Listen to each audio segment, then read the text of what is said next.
I'm not sure if I should start this story from the beginning or the end, so I'll just kind of jump around a little bit. So basically, there's this house that I found when I was exploring an island, and this house was pretty much abandoned. The front door was wide open, and there was trash strewn about the yard and these weird statues.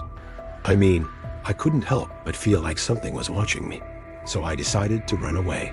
As I was running through the woods, I could hear this voice whispering my name over and over again.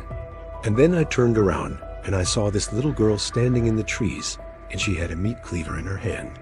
And then she just disappeared into the trees.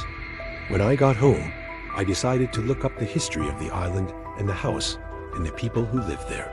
And it turns out that in the 19th century, a family of 5 had lived in that house. They had 2 daughters, one of which was named Lily.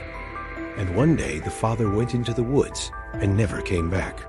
And a few days later, the mother and the 2 daughters were found dead in the house, but the youngest daughter was missing.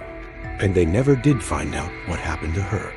Now, apparently, after that, the house was abandoned, and it pretty much stayed that way until present day. And the only thing that I could find was this old journal. It turns out that the author of the journal had been the father who had gone missing. And in his journal, he talked about how he had been hearing voices in the forest and how they had been driving him insane. And he also said that he had seen this little girl in the woods with a meat cleaver. And then the last entry was, "I have to get out of here. They're coming for me." And then I looked at the illustrations that he had drawn, and he had drawn this little girl with horns and a tail. And then behind her, there was this big, scary monster.